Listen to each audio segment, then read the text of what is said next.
Who does God love more, men or women? Some say men because God has made them physically OP compared to women, but some say women because if God is a dude, then loving men would make him gay. And some say God is a genderless, all-powerful being who loves men and women equally, just as a mother would love a child. But I can confirm it is indeed women, according to my research. Obviously, you're wondering how. Are women not physically weaker? Do they not have periods and have to go through birth if they desire offspring? Let's take a look at the differences among men and women. After puberty, the male and female builds start to differ. Males get a much higher growth stat. They get a balls dropping buff, scary voice buff, and higher muscle growth stat.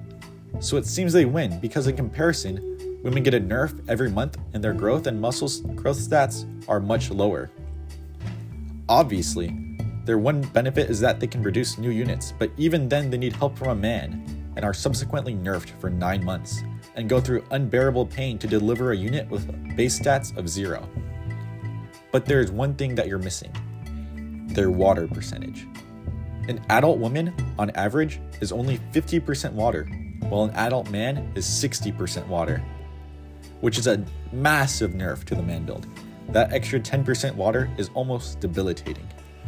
Obviously, we all know not to put babies in the microwave because they are around 65% water, and microwaves excite water molecules, so the baby would die. But many don't realize that this also applies to men. All my men listening, put a fellow man in a microwave and watch them die. Now, put your wife in a microwave and watch her come out unharmed due to her lower water content. Now do you realize the massive buff this is? That's not all. Women often feel they don't feel safe walking around at night because of men. But why do they feel safe during the day? It's simple. Men, because of their higher water content, are at a risk of slowly evaporating in the sun. Look at the stats for who gets electrocuted more. Is it men?